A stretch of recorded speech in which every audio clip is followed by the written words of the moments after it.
Good evening, ladies and gentlemen. Please come inside. First of all, let me thank you all.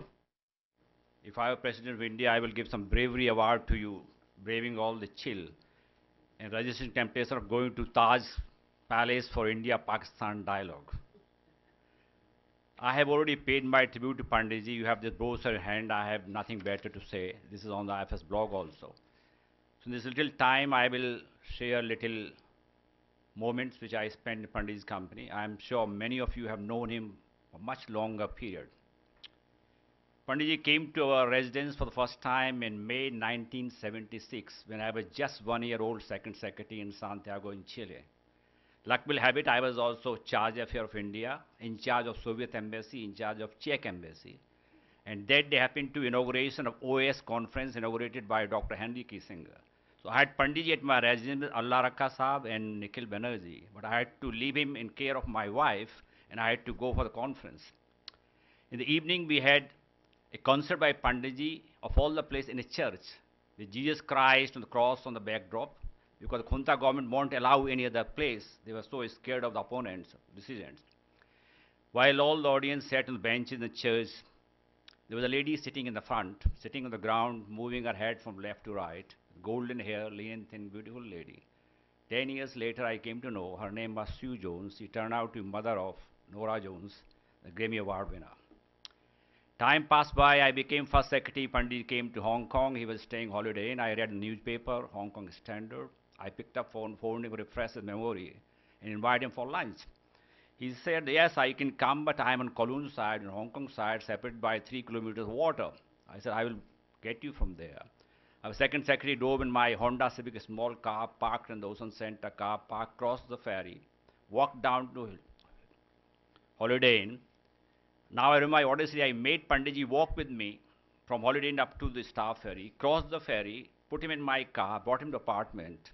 I didn't tell my guests who is the chief guest. When he came, they couldn't believe they were meeting Panditji. Another story, we had a Dr. Sophie, Australian lady, who was on our panel. She was a great fan of Panditji. He always told me she has many so-called LP records or cassettes. And she wanted to meet Panditji someday. The next day, Panditji phoned saying, I have a little chest pain. Can you have me checked? I said, no problem. So I sent him. And I told Sophie, I have very, very dear, close friend of mine. You have to give a thorough check without telling who the guest is. Panditji went there and she didn't know this Panditji. She kept him waiting. Then he phoned me, Swainji, koi bula nahi raha, kya ho raha hai? So I phoned her, you call him. The moment Panditji entered, she almost fainted. She couldn't believe she had Panditji whom she is adoring. Then she had thorough check, because as you know, heart condition you have to give thorough check. Time passed by, I came to London, I became counselor. And I am one of those persons, I don't know anybody else can claim the same thing. We organized a concert by Panditji on second floor of India House for August audience of 75 persons, attended by George Harrison, Olivia, Count Flamuriari, Princess Irene, sister of Queen Sophia of Spain. Again, time passed by, I became minister. Panditji was in India at that time, member of Rajya Sabha, and President Venkataraman was coming there. He insisted we must have music for the banquet, return banquet he was hosting for Queen.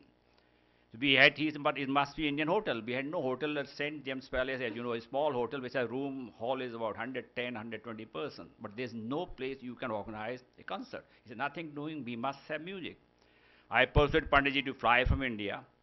On the ground floor, sir, you were there, you would know, there was a Chinese restaurant there, I think Seven Heaven or something. We emptied that Chinese restaurant and made a stage. His stage was so close that people could touch him. And who was in the first row? Queen Elizabeth, Prince Philip, Prince Charles, Lady Diana, Margaret Thatcher, Dennis Thatcher, Neil Kinnock, Michael Foot, Sunny Ramphul, Kathleen Ryan, and you name it. They all came there. There's a Panji's concert. Time flies, I became consul of Chicago. Panditji was giving concert 2001 in Chicago Symphony Orchestra. It's called Full Circle because he first time played there in 1935. And he thought it is my end of his career, so they termed it Full Circle. So I was in office, 12 o'clock, my wife phoned me saying, Sukandaji has just phoned, Panditji is playing this evening, and he said the day he's playing, he didn't want to eat from the restaurant. So, aap 3 fulke आलू जीरा, मूंग की दाल, थोड़ा सा खीर और रायता बना के भेज दीजिए. So I said, why are you phoning me? Pandit ji is saying, just send it. Luckily, we were living on South Michigan Avenue, which is hardly 5 minutes or less than 5 minutes from the orchestra hall. So we sent it. In the evening after the concert, we entered the green room and told Pandit ji, आपने बहुत अच्छा बजाया. Then he looked at my wife and said, मैंने क्या बजाया, ये तो इनकी मूंग की दाल और खीर की कलामत है. So we have been having such moment with Pandit ji. He has been very kind. So many of you will say so many things. I will use only four words, Panditji. A great genius, a pioneer, innovator, charm personified, and cultural ambassador of India par excellence. I don't think anybody has done more for India projecting his image than he has done. Thank you very much.